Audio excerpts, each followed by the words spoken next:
January 17th, 1944. Paris was frozen. Not just from winter, though that winter was brutally cold, but from fear. Nazi soldiers patrolled the streets. Curfews kept families locked indoors after dark. Food was scarce. Hope was scarcer. The City of Light had been dark for nearly 4 years, occupied by forces that had turned beauty into terror. And in a small apartment in the 9th arrondissement, a woman named Françoise Hardy went into labor. She was alone. The father, a married man who visited occasionally but had never promised anything, wasn't there. He wouldn't be there for the birth. Wouldn't be there for the first years. Would, in fact, barely be there at all. The baby girl who arrived that frozen January morning entered a world of absence. Absent father. Absent security. Absent certainty about what tomorrow would bring. They named her Françoise Hardy. She would grow up to become one of the most iconic voices of the 1960s. A symbol of melancholic beauty. A woman whose sadness became art, whose loneliness became connection. But before any of that, before the fame, before the music, before the legend, there was just a little girl trying to understand why she always felt like she didn't quite belong anywhere. This is the story of that girl. The one behind the bangs. The one whose childhood shaped everything she would become. To understand Françoise Hardy, you have to understand the world she was born into. Paris in January 1944 was a city holding its breath. The Allied invasion was coming. Everyone knew it, but when? And would Paris survive it? Already, the beautiful city bore scars. Buildings damaged from earlier bombings. Streets emptied of young men. A constant, oppressive presence of German soldiers.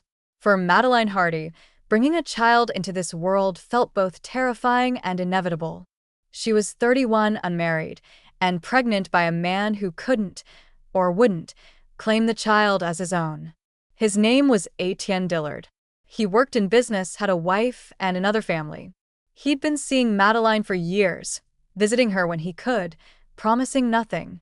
When she told him she was pregnant, he didn't leave his wife. He didn't propose. He simply said he'd help when he could.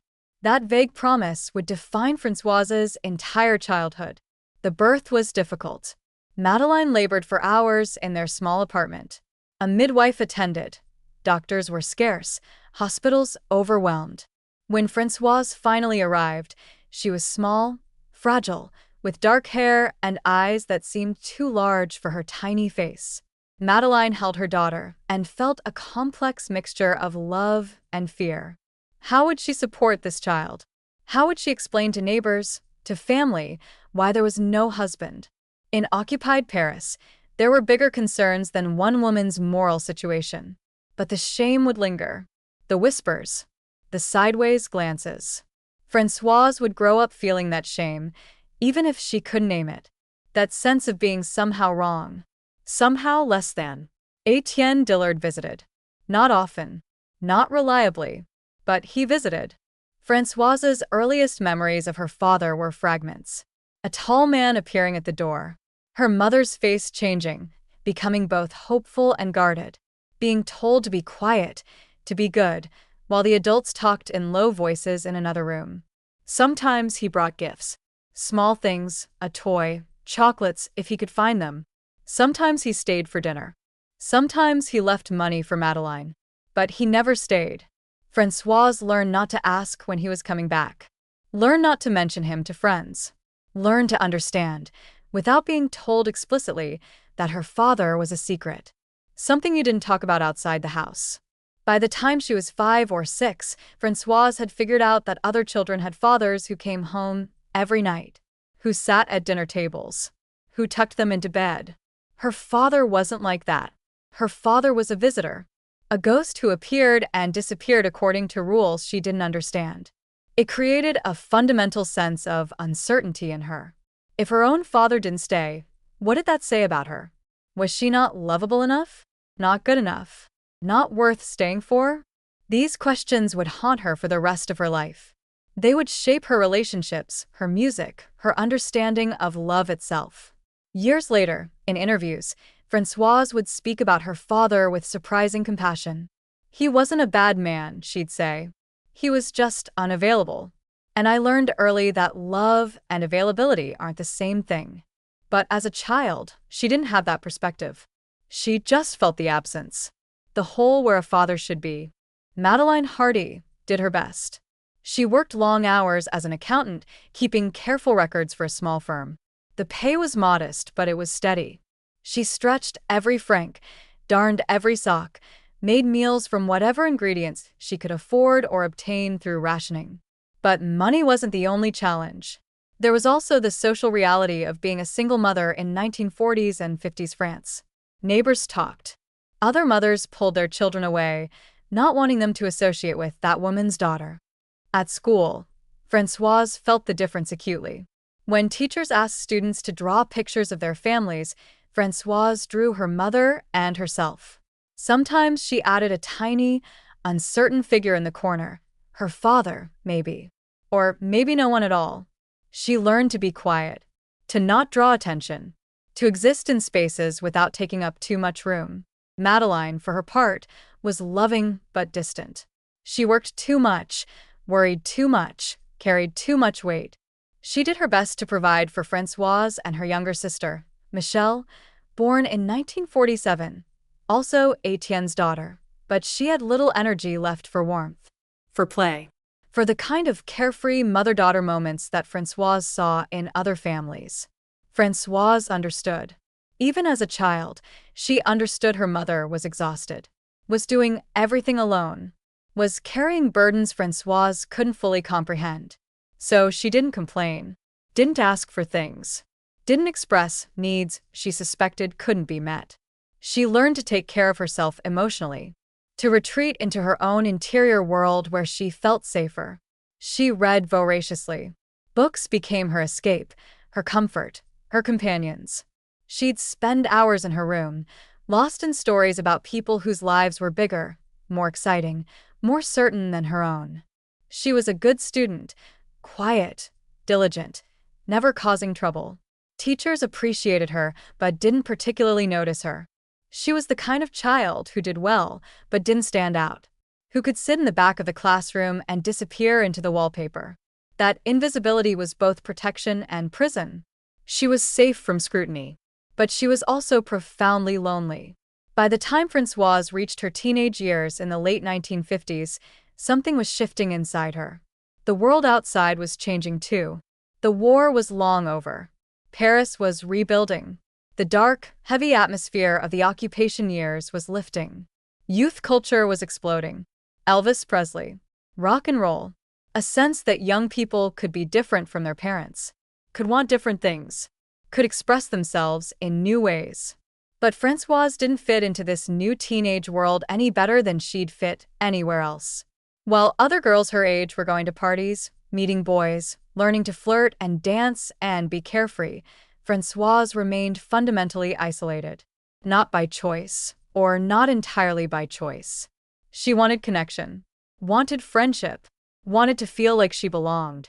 But she didn't know how. She was awkward in social situations, self-conscious about everything, how she looked, how she spoke, whether people liked her.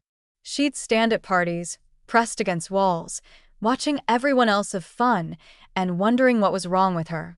She was a romantic who had never been kissed, a dreamer who spent hours imagining love but had no idea how to make it real. Her physical appearance didn't help. She was tall, taller than most boys her age, and thin in an era when curves were valued. Her hair was long and straight when everyone else was getting perms. She dressed simply, practically, because money was tight and fashion wasn't a priority. She felt ugly, undesirable, wrong. In her diary, which she kept religiously throughout her teenage years, she wrote about these feelings with painful honesty. I watch the other girls, and they seem to know some secret I don't.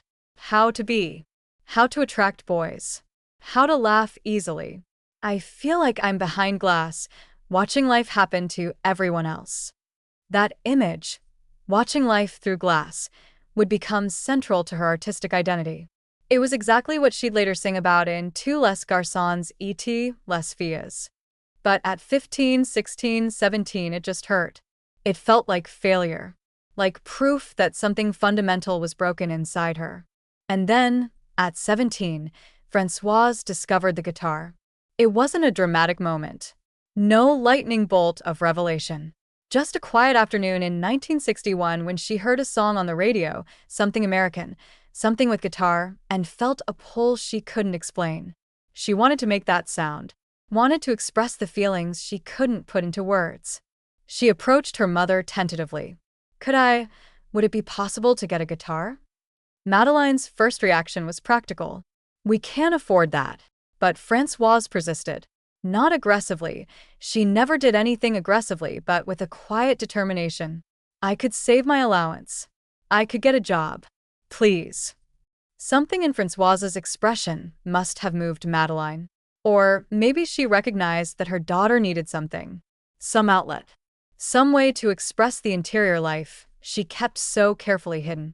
She bought Françoise a cheap guitar.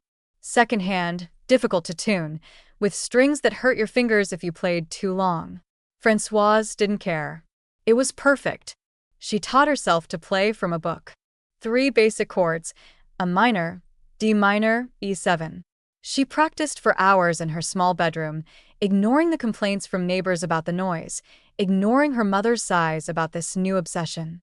At first, she just played those 3 chords over and over. But then she started humming melodies. Started putting words to the melodies. Started writing songs. They were simple, clumsy even, but they were honest. They expressed exactly what she felt, the loneliness, the longing, the sense of being on the outside looking in. For the first time in her life, Françoise had found a way to communicate her interior world. Not through conversation, she was still painfully shy, still terrible at small talk, but through music. It was a revelation. She didn't need to be good at parties or flirting or fitting in. She could express herself through songs. And songs didn't judge, didn't reject, just existed as pure emotional truth. Let's pause here to understand something important about Françoise Hardy's childhood and how it shaped her. Child psychologists recognize that early experiences of abandonment or inconsistent parental presence can create what they call anxious attachment. Children who experience this often grow up with a deep fear of abandonment, a constant sense that love is conditional and could disappear at any moment.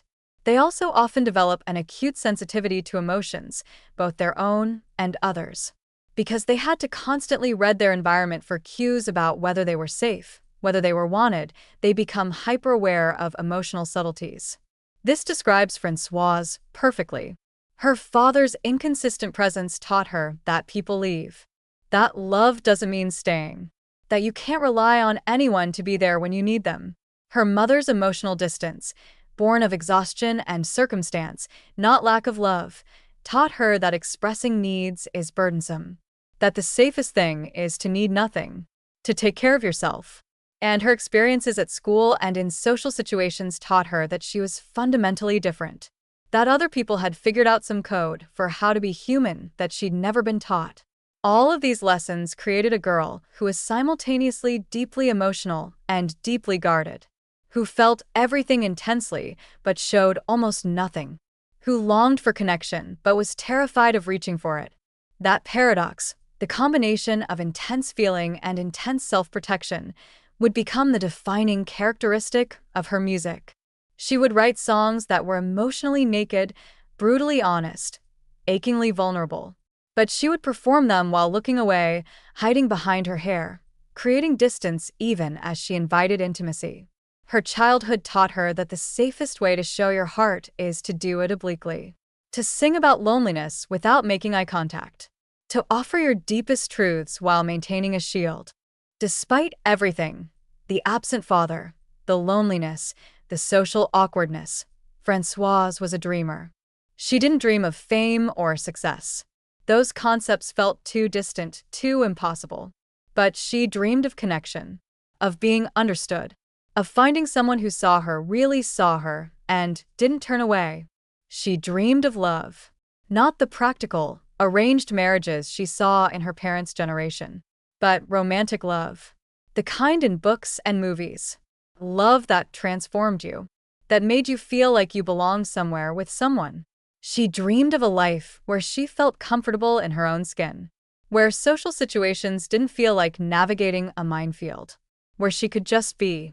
And increasingly, as she learned guitar and started writing songs, she dreamed of music, of people hearing what she'd written, of her songs somehow reaching others who felt the same crushing loneliness she felt. She didn't articulate these dreams clearly, even to herself. They existed as feelings, as vague longings, as the quiet hope that life wouldn't always feel this hard.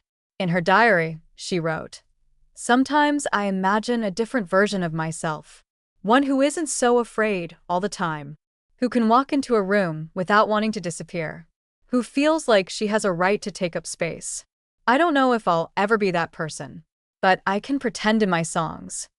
That last line is crucial.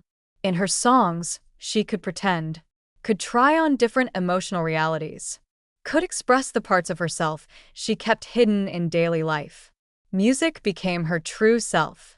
Everything else was performance: the quiet student, the dutiful daughter, the girl who took up as little space as possible. But in her songs, she could be fully, honestly herself.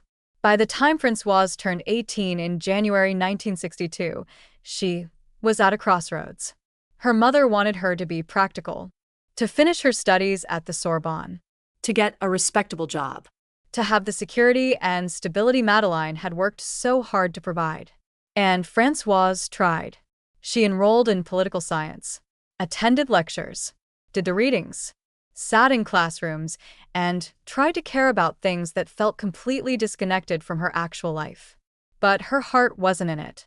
Her heart was in the guitar she carried home every day, in the songs she wrote late at night, in the tiny, almost impossible hope that maybe, just maybe, her music could mean something to someone. When she saw the advertisement for auditions at Discs Vogue, she almost didn't go. It seemed ridiculous. She was a nobody. She could barely play guitar. Her songs were too simple, too sad, too strange for commercial success. But something pushed her forward. Maybe desperation. Maybe the sense that if she didn't try, she'd spend the rest of her life wondering what might have been. So she went, terrified, convinced she'd fail. But she went, and everything changed. Not immediately. There were months of waiting, of wondering if the record label would actually do anything with her. But eventually, tous les garçons et les filles was recorded. Released. Played on the radio. And suddenly, the girl who had spent her entire childhood feeling invisible was visible to millions. The girl who had felt fundamentally unlovable became beloved. The girl who had written songs in her bedroom about loneliness discovered that millions of people felt exactly the same way. Years later, when Françoise Hardy was an established artist, a journalist asked her, "How did your childhood shape your music?" She thought for a long moment before answering. "I spent my whole childhood feeling like I was on the outside, like everyone else understood some secret about how to be human that I'd missed. And that feeling, that fundamental sense of not belonging, that's what I wrote about. Because I thought if I felt it, maybe other people did too. And if we could admit it to each other, maybe we'd feel less alone." The journalist pressed, "Do you resent your childhood? Your father's absence? The loneliness?" Françoise shook her head. "I used to. But now I understand that it made me who I am. The loneliness made me sensitive, made me pay attention to emotions that other people might overlook, made me a better artist, I think. If I'd had an easy, happy childhood, I probably wouldn't have needed to write songs. I would have just lived. Instead, I wrote about living, about watching life happen, about longing for connection. And somehow, that connected me to millions of people." She paused, then added, "My childhood taught me that you can be completely alone and completely connected at the same time. You can feel isolated in your daily life but recognized in your art. That paradox became my whole career." That's the legacy of the girl behind the bangs. The child born into an occupied city, into an uncertain family, into a life marked by absence and loneliness. She could have been crushed by it. Instead, she transformed it into art, into songs that made other lonely people feel less alone, into a career that proved vulnerability isn't weakness, it's the deepest kind of strength. Françoise Hardy's childhood didn't destroy her. It made her. And the girl who spent her whole life feeling like she didn't belong anywhere ended up belonging to everyone who ever felt the same way. I was a lonely child. And in many ways, I'm still that lonely child. But I learned to turn loneliness into something beautiful, into songs, into connection. And that, I think, is the best thing you can do with pain, transform it into something that helps others survive their own. Françoise Hardy, 1985.